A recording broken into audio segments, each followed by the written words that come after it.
Assalamualaikum warahmatullahi wabarakatuh. Saudara-saudara sekalian, pada kesempatan ini izinkanlah saya membahas materi tentang mewujudkan keluarga sakinah. Ya, kalau kita berbicara tentang keluarga sakinah, ya, mungkin sudah biasa kita membahas ini. Bahkan setiap ada saudara, teman, kerabat kita yang menikah, kita mengucapkan semoga menjadi keluarga yang sakinah dan diikuti mawaddah warahmah. Lalu apa sebenarnya keluarga sakinah itu? Dan bagaimana cara mewujudkan keluarga sakinah itu? Ya, keluarga sakinah itu sebenarnya istilahnya didapat dari surat Ar-Rum ayat 21, di mana ayat ini paling sering dibaca dalam upacara pernikahan atau nasihat pernikahan, bahkan dalam khutbah pernikahan. Karena ayat ini memang bicara tentang bagaimana mewujudkan atau seperti apa keluarga yang sakinah yang harus diwujudkan itu. Ya, surat Ar-Rum ayat 21 Allah mengatakan bismillahirrahmanirrahim wa min ayatihi an khalaqalakum min anfusikum azwajan litaskunu ilaiha wa ja'ala bainakum mawaddatan wa rahmah inna fi dzalika laayatil liqaumin yatafakkarun. Dalam ayat tersebut Allah mengatakan di antara tanda-tanda kebesarannya Allah ialah Dia menciptakan pasangan-pasangan untukmu dari jenismu sendiri agar kamu cenderung dan merasa tentram kepadanya. Dia menjadikan di antara rasa kasih sayang sungguh pada yang demikian itu benar adanya terdapat sebagai tanda kebesaran Allah bagi kaum yang berpikir. Ya, kalau ayat ini berbicara tentang sakinah, yaitu dalam ayat litaskunu ilaiha, yang artinya agar kamu cenderung dan merasa tentram.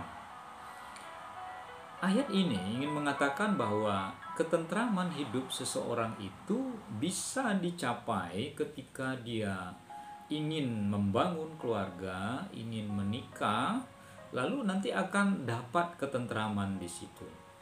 Pertanyaannya, apa iya betul orang merasa aman dan nyaman dan tentram ketika sudah menikah?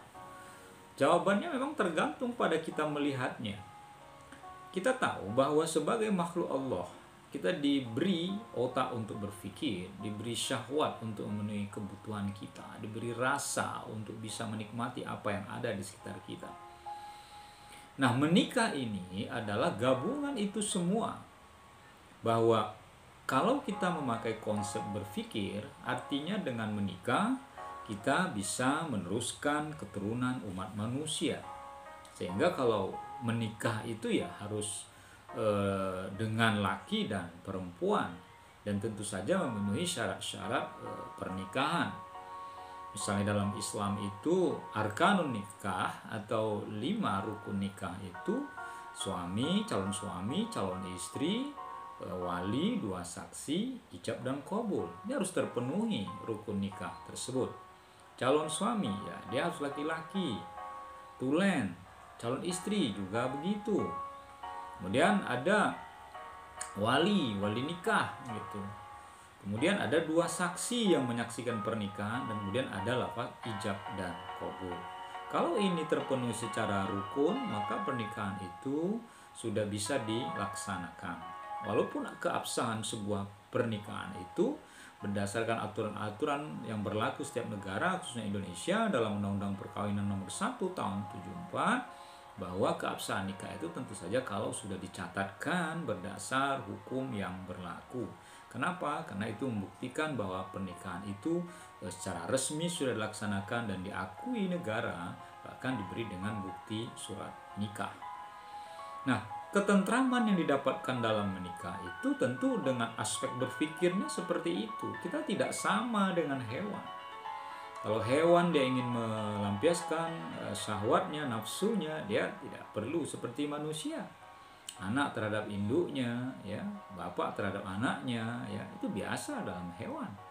Tapi kalau manusia tidak, bahwa manusia itu adalah makhluk yang berpikir. Dia menggunakan akalnya untuk melakukan sesuatu sebelum dia bertindak. Maka menurut logikanya atau akal manusia, pernikahan itu haruslah rasional. Bahwa menikah antara laki dan perempuan lawan jenis.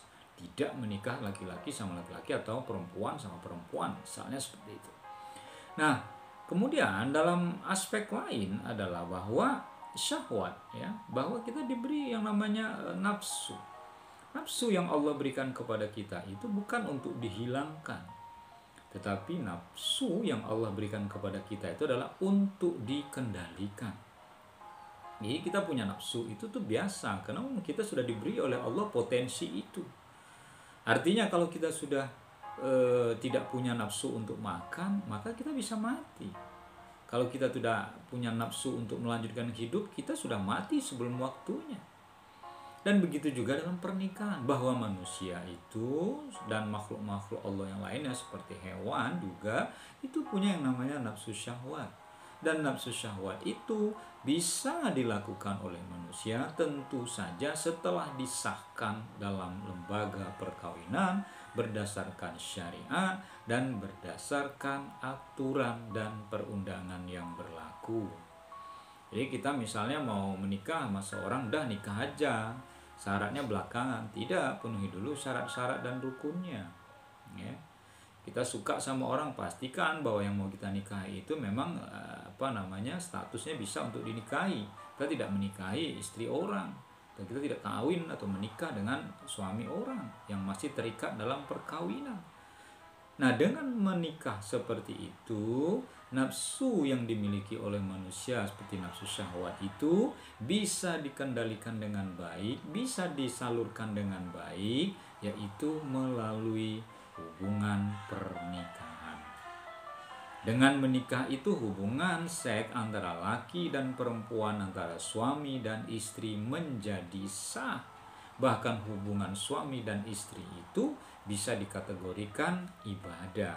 Nah, oleh karena itulah di dalam Islam itu nafsu bukan untuk dihilangkan, tetapi nafsu itu untuk dikendalikan sesuai dengan jalurnya.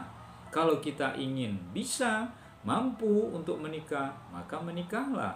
Dan Rasulullah kalau kita ingin menikah, ya menikah. Tapi kalau memenuhi syarat, kalau seandainya tidak memenuhi syarat untuk menikah, misalnya secara fisik tidak kuat, kemudian secara ekonomi tidak kuat, ya Rasulullah menganjurkan kita umatnya adalah dengan berpuasa. Kenapa?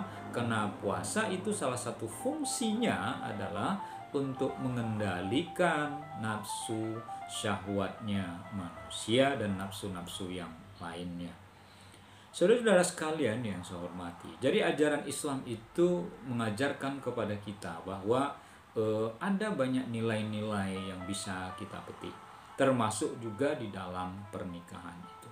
Kalau pernikahan itu bisa membuat kita menjadi tentram, bisa menjadi sakinah, kenapa kita tidak menikah? Dan kita juga tahu bahwa Rasulullah sendiri yang mengatakannya. Dalam sebuah hadisnya beliau mengatakan, an-nikahu sunnati famarrohiba an sunnati falaisa minni. Nikah itu adalah sunnahku, kata Rasulullah. Barang siapa yang tidak mengikuti sunnahku, maka dia bukan umatku. Artinya kalau kita mengikuti sunnah Rasul dengan menikah, kita sudah mengikuti ajaran beliau. Tapi kalau kita, saya tidak menikah, padahal kita mampu untuk menikah, artinya kita tidak menyukai atau tidak mengikuti sunnah beliau. Karena itu bagi siapa saja yang memenuhi syarat dan rukun untuk menikah, maka laksanakanlah sunnah Rasulullah ini. Kenapa? Karena banyak nilai, yang bisa didapat di dalamnya. Yang pertama tadi secara garis besar ada nilai rasionalnya, dan yang kedua ada nilai bagaimana pengendalian nafsu syahwat kita bisa dilaksanakan, bisa dikendalikan dengan sebaik-baiknya. Nah, kalau keluarga itu dengan menikah bisa menciptakan ketentraman dan ketenangan atau sakinah itu, lalu bagaimana dengan cara untuk melakukan pernikahan itu agar terlaksana keluarga yang sakinah itu? Paling tidak ada 5 upaya atau 5 hasil sekaligus juga yang bisa kita lakukan dengan melaksanakan perkawinan atau pernikahan. Yang pertama yaitu mewujudkan kehidupan beragama dalam keluarga. Mewujudkan kehidupan beragama dalam keluarga itu adalah niat yang harus kita lakukan dalam menikah. Suami adalah kepala keluarga. Suami yang bertanggung jawab mendidik anak dan istrinya dalam beragama. Ketika terwujudnya kehidupan berkeluarga itu, maka suami harus menjadi role model, harus menjadi contoh. Mengajak ngaji bersama, ngajak puasa bersama, mengajak beribadah bersama, kemudian mengajak melaksanakan secara baik ajaran-ajaran agama secara bersama. Artinya di sini bersama itu tidak hanya ayah, tidak hanya ibu. Jangan berpikir ayah sudah mencari nafkah di luar, dah ini urusan ibu. Tidak, semuanya terlibat. Kalau keluarga itu sudah mencerminkan kehidupan beragama yang baik, maka inilah jaminan bahwa keluarga itu akan sakinah. Karena orang yang menjalankan nilai agama dengan baik, maka tentu saja outputnya adalah mereka, keluarganya akan berakhlak yang baik. Lalu yang kedua adalah terwujudnya pendidikan yang maju. Saudara sekalian, bahwa jangan dipahami pendidikan itu hanya di sekolah. Pendidikan itu hanya di lembaga di luar rumah. Tidak, pendidikan yang utama dan pertama yang didapatkan oleh seorang anak itu adalah dari keluarganya sendiri. Sejak sedalam kandungan atau sebelum lahir, si anak sudah dididik, sudah diajarkan dengan perilaku-perilaku yang terpuji dari ayah dan ibunya. Maka ketika anak itu sudah dididik dengan baik oleh ayah ibunya supaya dia berinteraksi secara sosial, maka dia harus belajar di luar, di sekolah formal. Karena orang tua tidak bisa membuatkan ijazah. Oh, anak saya sudah bisa, ini ijazahnya. Anak saya sudah selesai, ini buktinya. Tidak. Karena ijazah yang formal yang diakui oleh peraturan perundangan, tentu saja lembaga-lembaga yang sudah didirikan di luar rumah, maka baru disekolahkan anak itu. Tapi jangan berpikir bahwa di luar itulah nanti anak sekolah orang tua lepas. Tidak. Justru ketika anak itu berada di luar itu, ajaran dan pendidikan pokok keluarganya tetap saja membackup, tetap mendampingi agar anak itu nantinya belajar di rumah, belajar di sekolah secara berkesinambungan dan secara harmonis, mendapatkan pendidikan yang baik dan berimbang.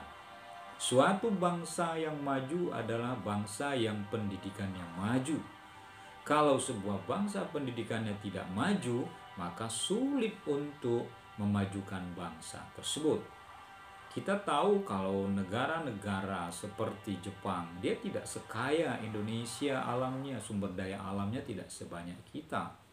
Bahkan negaranya sering dilanda yang namanya gempa bumi dan tsunami.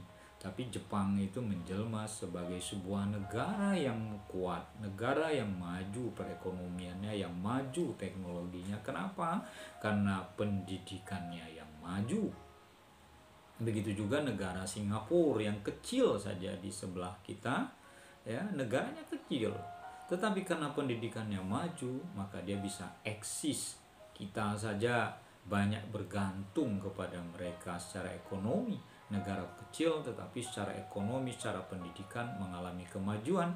Kenapa? Karena pendidikannya juga maju, dan Singapura itu adalah salah satu negara di Asia yang taraf pendidikannya bagus. Dan sekalian, lalu yang ketiga apa? Yaitu kesehatan keluarga. Bangsa yang kuat adalah bangsa yang dibangun dari keluarga yang kuat. Maka keluarga yang kuat adalah keluarga yang sehat. Sehat dalam pengertian orang tua memberikan anaknya gizi yang berimbang, yang sesuai dengan kemampuan ekonomi tentunya, menjaga kesehatan keluarga, menjaga kesehatan mental, kesehatan keluarga, dan kesehatan-kesehatan yang lainnya, termasuk kesehatan lingkungan. Bila keluarga itu menjaga aspek kesehatan ini, maka anak-anak yang dididik dalam keluarga itu juga nanti akan sehat secara lahir dan batin. Jangan kita melahirkan keluarga yang anak-anaknya stres, anak-anaknya depresi. Kenapa? Karena orang tuanya stres sehingga tertular kepada anaknya. Anaknya tidak terurus, lalu anaknya mencari kehidupan sendiri dan di luar rumahnya, sehingga terjadilah apa yang kita kenal keluarga yang broken home, keluarga yang berantakan karena tidak dididik secara mental, tidak dididik secara sehat, yang akhirnya keluarga itu bubrah. Nah, karena itu maka ini adalah salah satu kunci bagaimana kesehatan keluarga itu perlu dijaga dengan sebaik-baiknya. Apalagi di zaman sekarang teknologi kesehatan itu sudah sangat baik. Obat itu mudah didapatkan. Tinggal bagaimana cara hidup yang sehat yang bisa kita lakukan agar keluarga terhindar dari mara bahaya, terhindar dari penyakit, termasuk seperti sekarang ini wabah corona ini. Bagaimana kita menjaga agar pola hidup bersih, bagaimana kita menjaga olahraga yang seimbang, bagaimana kita menjaga gizi juga seimbang, bagaimana kita juga menjaga protokol kesehatan yang selalu memakai masker ketika keluar rumah, cuci tangan, kemudian menghindari kerumunan. Nah, ini juga dalam menjaga keluarga agar terhindar dari wabah corona yang sedang mengglobal di seluruh dunia ini. Karena itu kuncinya pada keluarga. Kalau masing-masing keluarga sudah mengajarkan cara mendidik agar tetap sehat, agar menjaga kesehatan, semua diwujudkan dalam keluarga, saya yakin ya di negara kita ini secara perlahan tapi pasti nanti wabah corona ini bisa kita putus mata rantainya. Tetapi kalau kita tidak mau menjaga, kita tidak bisa mengikuti protokol dengan berbagai macam alasan, maka tentu saja akan sulit. Karena itu mulailah dari keluarga sendiri untuk menjaga kesehatan tersebut. Lalu yang keempat adalah ekonomi yang stabil. Keluarga yang sakinah bisa maju bila secara ekonomi itu cukup. Tidak harus kaya, tapi memenuhi kecukupan kebutuhan sandang, pangan, dan papan. Kita masih lihat di negara kita ini masih banyak orang yang belum mendapatkan penghidupan yang layak, belum mempunyai rumah yang layak, belum memakan sesuatu yang memenuhi standar untuk sehat. Nah, bagaimana ini bisa terwujud? Maka dimulailah dengan ekonominya harus kuat. Jadi kalau ada alasan bahwa orang mau menikah itu karena belum secara ekonomi, belum cukup kuat, saya kira itu ada benarnya juga. Maka harus bekerja, harus mempunyai penghasilan yang tetap, sehingga nanti ketika membina keluarga secara ekonomi bisa memenuhi kebutuhan keluarga. Ketika seorang pria belum menikah, dia hanya memenuhi kebutuhannya sendiri. Tapi ketika dia sudah berkeluarga, dia harus mampu memenuhi kebutuhan keluarganya, istrinya, dan anak-anaknya. Jangan sampai justru ketika menikah, kebutuhan keluarga itu tidak tercukupi. Lalu yang terakhir adalah hubungan sosial yang baik. Keluarga yang sakinah itu keluarga yang tidak hidup dengan keluarganya sendiri, tetapi keluarga yang berinteraksi dengan orang-orang yang ada di sekitarnya. Maka mulailah kita menjaga agar hubungan baik itu bisa terwujud. Kita dengan tetangga, kita dengan teman, kita dengan kerabat, kita dengan saudara-saudara kita lah. Maka kita harus bisa menjaga itu. Manusia adalah makhluk sosial. Dia tidak bisa hidup tanpa bantuan orang lain. Kalau kita hidup egois, kita tidak membutuhkan orang lain, itu sudah jelas salah. Bahwa kita ini harus menjaga hablum minan nasnya, hubungan kita dengan sesama manusia. Dan itu harus kita ajarkan dalam keluarga. Bagaimana kita butuh orang lain dalam kehidupan kita. Bagaimana kita tidak bisa mandiri sendiri kalau kita tidak dibantu atau tidak ada peran orang lain. Bahkan kita lahir saja ke dunia ini sudah dibutuhkan peran orang lain, yaitu bidan.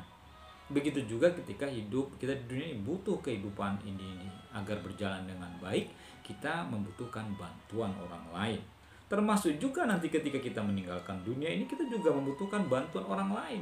Dimana nanti siapa yang menyolatkan, ya, siapa yang menguburkan, itu kan orang lain semua, tidak ada orang yang sendiri seperti itu. Karena kita sudah mati, kita tidak bisa berbuat apa-apa, maka orang lainlah yang mengurusnya. Nah, oleh karena itu, bagaimana hubungan yang baik ini terjaga agar kita dengan orang lain itu bisa saling menolong. Ya. Dalam Al-Qur'an disebut wa ta'awanu 'alal birri wat taqwa wa la ta'awanu 'alal itsmi wal 'udwan. Ya, bertolong-tolong kamu dalam kebaikan dan takwa. Jadi kita tuh memang dianjurkan untuk bersaling tolong menolong. Ada tangga kita kesusahan, ya kita bantu sesuai kemampuan kita.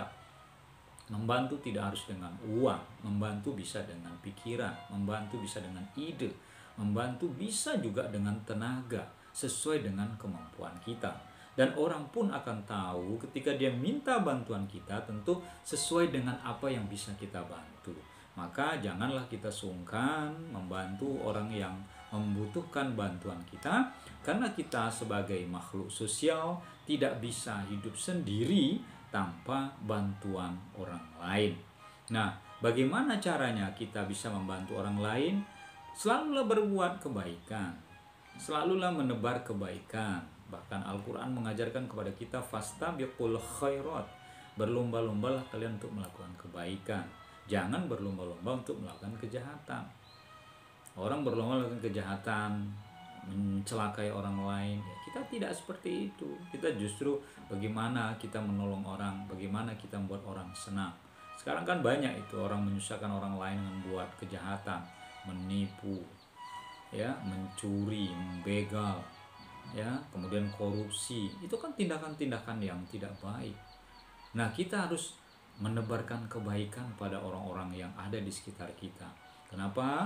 Karena setiap kebaikan yang kita lakukan bukan hanya bernilai sosial, tetapi juga bernilai religius. Bernilai religiusnya adalah kita mendapatkan pahala dari Allah Subhanahu wa taala atas kebaikan kita, sementara bernilai sosial adalah orang akan tahu bahwa kita punya jiwa sosial.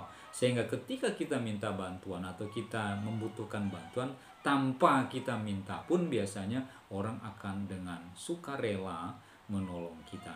Nah, karena itu kita dalam mewujudkan keluarga ini, kita berusaha agar bisa mewujudkan 5 kunci pokok dalam terwujudnya keluarga sakinah. Bagi Anda yang memang sudah mewujudkan 5 hal ini, saya kira itu sudah bagus. Bagi yang belum, apalagi yang belum menikah, maka menikahlah dan wujudkanlah 5 hal paling tidak yang bisa saya sampaikan ini. Semoga ada manfaatnya, kurang lebih mohon maaf. Wassalamualaikum warahmatullahi wabarakatuh.